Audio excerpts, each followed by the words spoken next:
Everyone. Welcome back to another lesson from the Dark Night of the Soul. I'm not welcoming you in back to a Dark Night of the Soul. I'm welcoming you to the lesson. Um, so during the Dark Night of the Soul, or I should say, one of the practices it seems like that is mostly highlighted in these situations, right, is the takeover, right? So the takeover, it seems like if I heard, actually, I've heard about this kind of levels of life, dimensions, right? I've heard about this dimension where you're here doing the basics, struggling to get by with the basics, right? And connecting to just the basics because they provide such a hectic world, for everyone. So you're just there rubbing the basics of life, right? And then they're just slightly in the, say you're on the first, and then the second dimension, right? These people are just on the second dimension, meaning maybe they're covering things that you're not even looking at, right? um, uh, so they're reaping the benefits of things that you're not really penetrating, or not penetrating, or you're not really putting any thought into. And then there's another one, the big schemers. Well, ultimately, nothing leaves the office, neither information or money. And that means that regardless who's ever on the second dimension or the first dimension, they're never going to see what's happening on the third, right? If you understand what I mean. It's because they just have it structured, in that kind of form, and keeping everything tight to the chest. This is where, groups are all okay. It's when groups come into an alliance to target individuals, or an individual family. You understand? So this is it's different, right? So the things that they try to take over and put a mask over, they will say, well, you're incompetent, right? Why are you incompetent? Well, because you have went to the doctor 7 times and you haven't got a results, but it's not my fault, right? It's more like they pay off these people, so you get a nil result, right? When you try to have an interaction with them, like, okay, here I am, this is this, let's do this, right? And there's no follow through. And then you realize that, oh, somebody paid someone to damage their whole entire career. Because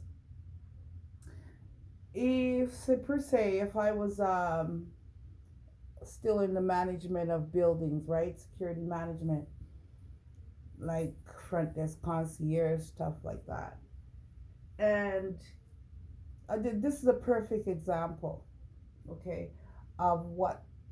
Anyways, we'll get into that another time. Right now, I want to stick to the basics and let you understand that they place so many cloaks over you. They want to say you're crazy, you're a whore, you're this. But listen to this now. Listen to this. How stupid, how silly it is that this is so insipid. Like, it is so narrow-minded and dumb. Okay, first of all, I was in security for years. You have to have a clean record to do that, and I could still go back and get that security license again. You understand? Because you have to have a clean record for it. And I've been in there so long, and because while I was doing that kind of work, I always try to keep just and fair, right? But this is not a world that we're living in. I mean, you can actually, well, what am I saying? You must know, because if you look back at cases that have occurred in time, you can see that there are instances like, say, the police, they go to do a raid, and then the guy that got raided, right, has enough nerve to say, well, they stole 50 grams of marijuana or cocaine, and they stole my $100,000 that I have, even though it was drug money. He said they stole it. So these things, you could always see that the people that are in the places, I'm not saying to please this, I'm just saying as an example of people that are in certain places, they just, they're able to do this or that if they're criminal minded, right? So therefore, if you even call them to say, okay, there's 50,000 over there for you, by the time you get it, it's only 10,000. You understand? I'm not saying all of them, but I'm just giving you the examples of how say you're just doing the basic, and then there's a next guy collecting over you, and then over you there's another guy, over that guy there's another guy there that's doing other things to collect off of him, that's collecting off of you, that still binds them to you. It's such a complicated situation that it's complicated thought, even because just wording it is difficult. But it's um it's a lot. It's a lot to comprehend. And then if you can't comprehend what somebody's saying, you could be like, okay, this person is out of whack. But sometimes you just have to take that out of whack to explain and for people to understand, and not put up their guards to every single thing, but start putting up their guards to more things. Just think of it like that there's people on this level collecting off of you, and then that one over that one's collecting off of them, collecting off of you, and that one's collecting off of you, and then another slug is going to see what they're doing and start to collect off of you too, and you're just going about your life not knowing, right? Because I could see with that, because it's been years.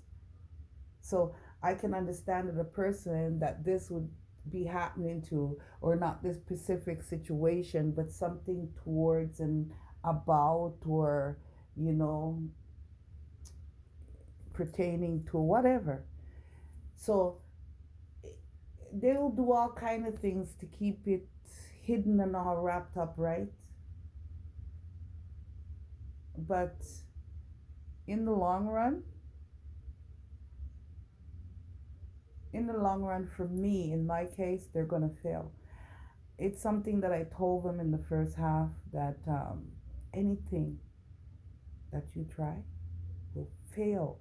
And I wasn't using arrogance or ego. It wasn't like, oh, I was going to go out and get you if you did. No, it's like, because I saw what they were doing.